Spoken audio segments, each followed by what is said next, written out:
Et ce que j'apprécie énormément, c'est le contact avec les gens. On s'adapte vite. L'agilité, qui est toujours très important, je trouve, pour une société.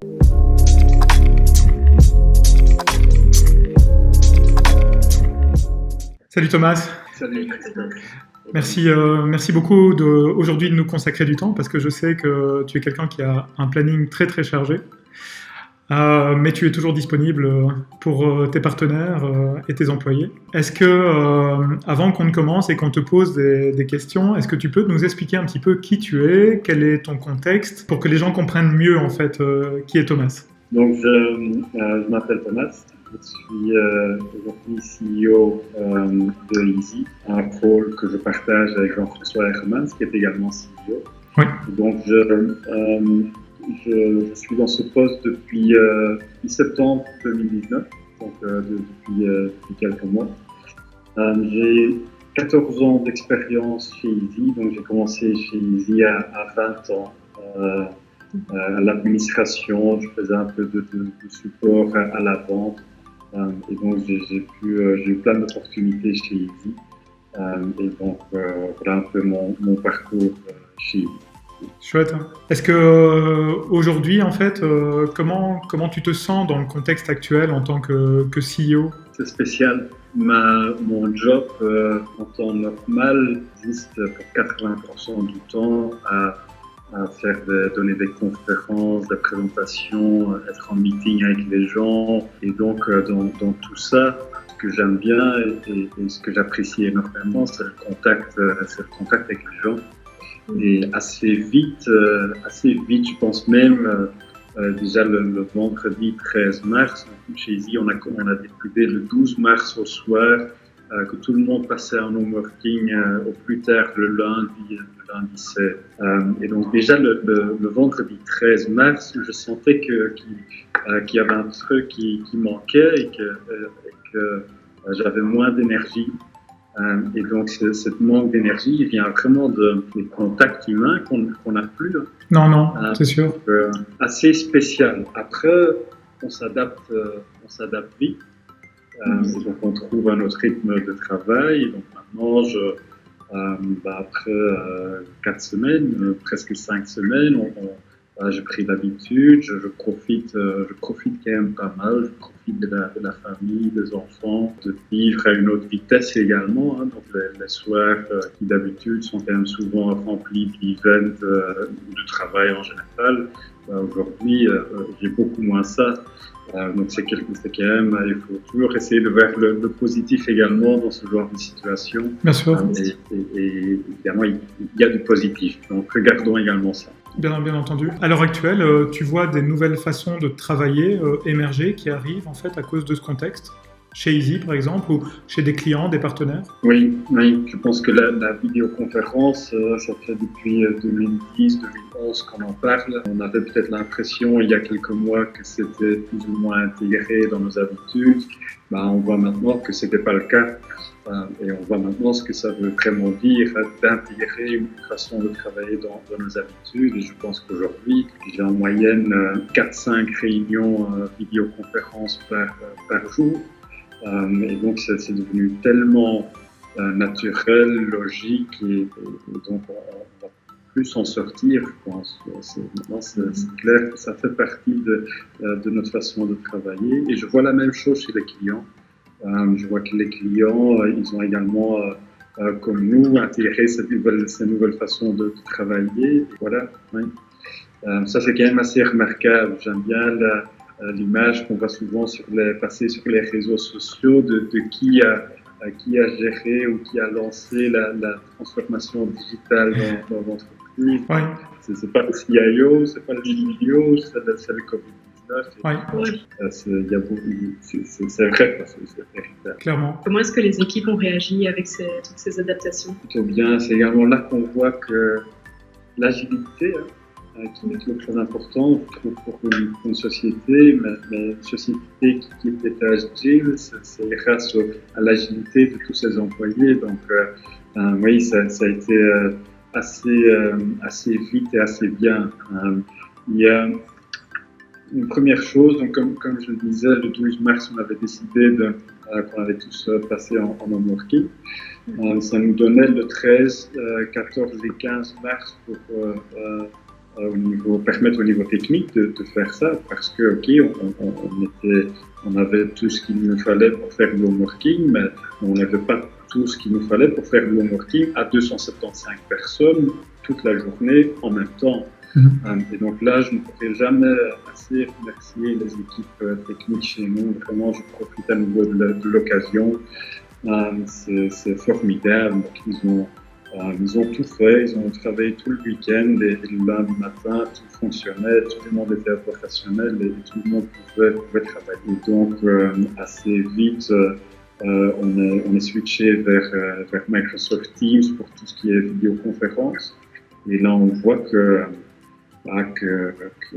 les gens ont tout de suite changé et ils trouvent leur façon de travailler. Hein. Donc, c'est également intéressant. Ça nous permet également relativiser notre rôle en tant que direction. Je pense qu'on peut donner des guidelines. Je pense qu'on doit être là pour donner du support. Mais au final, les gens, ils savent très bien comment ils doivent arriver à travailler, comment ils peuvent réussir leurs objectifs. Tout à fait. C'est également intéressant de voir ça. Puis ce que je remarque, c'est qu'on communique beaucoup plus que d'habitude. Donc on a pris l'habitude, Jean-François et moi, de faire une petite vidéo chaque lundi quand on voit tous nos employés.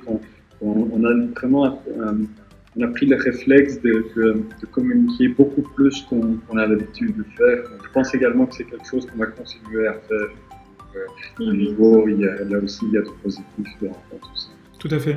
Mais c'est vrai que ça, comme tu dis, il y a des bonnes habitudes qui sont en train de se prendre. Le fait, en tant que manager, de ne plus gérer un planning et d'être vraiment sur l'objectif avec les gens, c'est intéressant. Et la deuxième chose, c'est effectivement, comme tu le disais, d'avoir des rendez-vous réguliers avec tes N+1 ou N-1, alors qu'avant, on pouvait parfois se laisser quand même emporter dans une journée. Et finalement, peut-être ne pas prendre le temps suffisant que pour entretenir la relation avec l'un ou avec l'autre. En tout cas, moi, c'était mon cas. Et du coup, c'est vraiment de bonnes choses, en fait, qui en sortent. Il y a, comme tu disais, il y a le drame humain. Mais en dehors de ça, il y a quand même on voit que l'humain peut s'adapter, en fait, à une situation. C'est clair que c'est un moment où vraiment les liens sociaux et les relations qu'on a avec les autres, on voit toute l'importance que ça a, en fait, d'être proche des gens avec qui on travaille. Et dans les relations avec les clients de ton côté, est-ce que tu as vu une différence? Est-ce qu'il y a des choses qui sont différentes? Comment est-ce que les clients réagissent en fait face à tout ça? J'essaye de mon côté de quand même avoir un client en ligne par jour en moyenne, entre tous les meetings avec les collègues. Et ce que je remarque vraiment, c'est que les gens, ils apprécient. Donc ils apprécient également le contact et le fait qu'on prend le temps de les appeler. Donc les contacts qu'on a, les gens prennent un peu plus le temps et donc en général c'est quand même des discussions de assez vite, 30-45 minutes. On parle beaucoup plus de l'aspect humain, comment est-ce que tu vis la situation, comment ça se passe à la famille, à la maison et également au travail. Et donc, c'est également l'occasion de créer des relations plus fortes dans ce contexte. Après, on ne va pas être naïf. Il y a également des aspects qui sont un peu plus compliqués. C'est beaucoup plus compliqué de lancer des nouveaux projets avec des sociétés avec qui on n'a pas encore des relations. Tout à fait. Là, on sent que c'est quand même plus dur. Et donc, cet aspect-là, on va le sentir. Dans 6 à 9 mois, on va sentir qu'il y a un peu moins de projets et donc on aura un peu plus de mal au niveau commercial, je pense, à ce moment-là. Mais bon, on verra. Essayons de compenser ça avec les projets qu'on peut peut-être faire maintenant et lancer maintenant avec les clients existants. Parce que ça, des clients avec qui on travaille depuis longtemps, la confiance est là, on peut parfaitement continuer ce qu'on avait en cours avec les outils qu'on a autour, démarrer de nouvelles relations professionnelles, ça c'est un peu plus compliqué. Tout à fait. Et Easy est une société qui est internationale. comment est-ce que ça pose un problème dans la façon de fonctionner avec la Suisse, avec les autres pays en fait? Est-ce que tu ressens quelque chose à ce niveau-là? On sent que c'est complètement différent. Donc que ça varie vraiment de pays en pays. Comment ils vivent ça, comment ils respectent les limitations et les règles qui ont été mises en place. Donc je vois que pour ma part, je suis également responsable de notre site et notre activité aux Pays-Bas notamment. Et là, on voit que ce que le gouvernement avait mis en place était moins strict que ce qu'on a connu en Belgique. Mais les gens avaient plus peur. Et donc, je pense que quelque part, le fait que le gouvernement n'a pas été très strict, quelque part, ne les a pas rassurés. Et donc, ils avaient tendance à prendre eux-mêmes des règles souvent beaucoup plus strictes que ce qu'on a connu en Belgique. Oui. Notamment, c'est sur base d'une petite expérience, quelques personnes, etc. Mais c'est quand même assez remarquable, cette différence-là, de comment les gens vivent ça. Après, je pense qu'au niveau professionnel, les impacts sont comparables. Je pense que c'est au niveau mondial que les réunions Teams et Zoom, etc. ont explosé. Et je pense que cet impact-là aura encore un impact plus global sur notre façon de travailler. Le monde était déjà devenu très petit. Faire du business avec une société aux États-Unis ou au Canada, ou peu importe, c'était très facile. Tout à fait. Donc, chaque société, partout dans le monde, aura encore plus intégré cette nouvelle façon de travailler avec la vidéoconférence, etc. Le monde va devenir encore plus petit, même si je pense qu'on va voyager moins. Okay? Cet effet au niveau mondial, de globalisation, oui. Et on ne peut pas quand même le sentir réellement. Donc ça, à nouveau, ça donnera des opportunités. Tout à fait. Oui, c'est ça. On va le sentir. En même temps, j'ai l'impression que le tissu économique va changer complètement parce que malgré tout, les sociétés qui avaient du mal en fait avant, passer par ce contexte, en fait, ça va être très difficile d'en sortir vivant. Et donc, je me dis aussi que pour une partie des entreprises qui, elles, vont peut-être continuer à être fortes sur le marché, ça ouvre des portes, en fait, peut-être dans le futur, tu vois. C'est un peu ce que je me dis. Il y aura des sociétés qui ne vont pas survivre, qui vont avoir beaucoup de mal à survivre. Après, il y a d'autres sociétés qui vont sortir un peu plus fortes. Et c'est souvent quand même des sociétés qui sont agiles. Des sociétés qui ont l'habitude de réagir au changement, qui ont l'habitude de repenser leur organisation, leur façon de faire. Ces sociétés-là, peut-être pas à court terme, mais à moyen terme, vont être plus fortes, vont également voir des opportunités dans le marché. Tout à fait. Exact. Il faut prendre ce qu'on vit comme une opportunité de se transformer, de fonctionner différemment. Effectivement, il y a plein de choses positives qu'on peut en tirer, le working, le fait de pouvoir arranger différemment ses journées de travail. Et puis c'est un moment aussi qui permet de la réflexion, je trouve.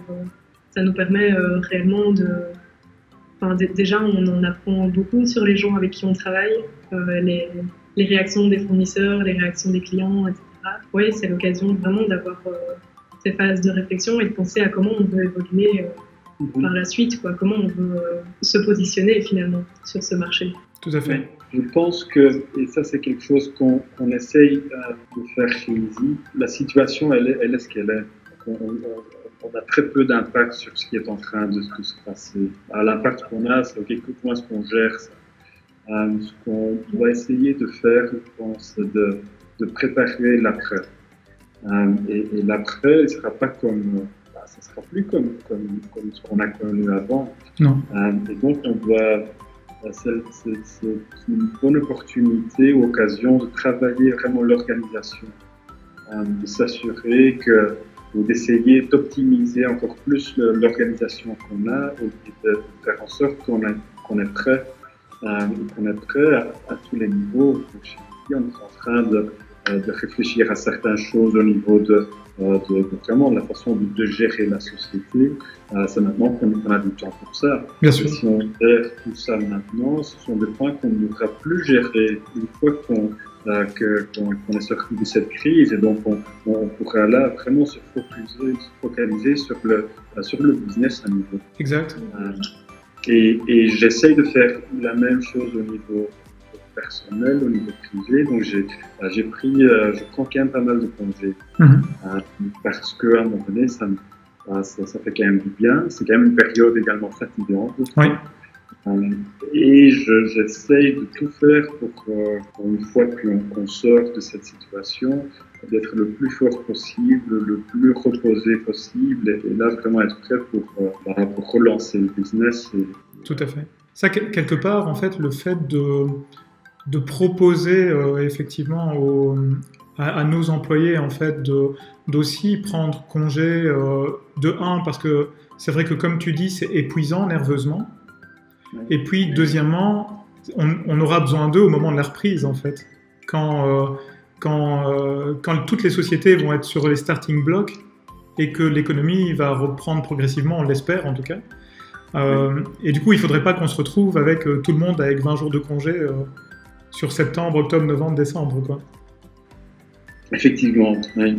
On entendait de certaines sociétés chez nos clients, etc., qui forçaient ou qui demandaient, en tout cas aux employés, de prendre au minimum la moitié de leur congé avant une telle date. De notre côté, on a décidé de ne pas communiquer comme ça, parce que j'aime pas trop de forcer, d'obliger les gens à prendre congé, etc. Mais on a quand même communiqué juste sur les faits. Les faits, c'est un peu ce que tu dis. On n'a pas intérêt à ce que les gens annulent tous leurs congés de Pâques. Tout à fait. Et ainsi, donc, gardent encore beaucoup de congés pour après. Et ne se repose pas maintenant, même être un peu plus fatigué après, on n'a pas intérêt. Et une fois qu'on avait passé ce message-là, j'ai eu pas mal de collègues qui étaient contents, qui disaient moi je pensais qu'ils y avaient justement besoin de moi, donc je forçais à travailler. Et donc parfois c'est quand même important d'expliquer aux gens le vrai contexte de la société. Tout à fait. Également de la transparence. Et donc, j'essaie de montrer le bon exemple et de prendre des jours de congé à gauche et à droite, et ça me fait du bien. Je travaille beaucoup dans mon jardin, je m'occupe beaucoup des enfants, c'est assez sympa. Chouette. Oui, c'est vrai que moi, de mon côté, je travaille avec 3 enfants dans la maison, parce que mon épouse est médecin, donc elle rentre et elle sort tous les jours, forcément. Ça se passe très bien, en fait. Vraiment... C'est top, et comme tu dis, c'est l'occasion pour une fois d'aller se balader avec les enfants sur le temps de midi, ou bien d'avoir un confort de vie un peu différent, effectivement. Là, pour l'instant, effectivement, il y a une crise économique qui vient de ce virus et de tout ce contexte. Est-ce que tu penses que la crise économique, que l'économie va se relancer au moment où le lockdown va disparaître, ou c'est quelque chose qui va prendre beaucoup de temps, d'après toi ? C'est difficile, évidemment, de prévoir l'avenir, quoi. Oui, c'est très difficile. Donc, ce que je peux partager, c'est un mix entre ce que j'ai déjà entendu, ce que je sens moi-même et ce que j'espère. Bien sûr. Je pense que c'est assez fou ce qu'on a connu de là où on était, qui était quand même au niveau économique assez bien, assez haut. Et tout le monde se demandait un peu, ok, mais jusqu'où quand est-ce que ça va? Jusqu'où quand est-ce qu'on va continuer comme ça? Tout à fait. On va voir que ça diminue. Et donc là, tout ce process de diminuer, on l'a connu en 10 jours. Et donc on est descendu très vite, très bas.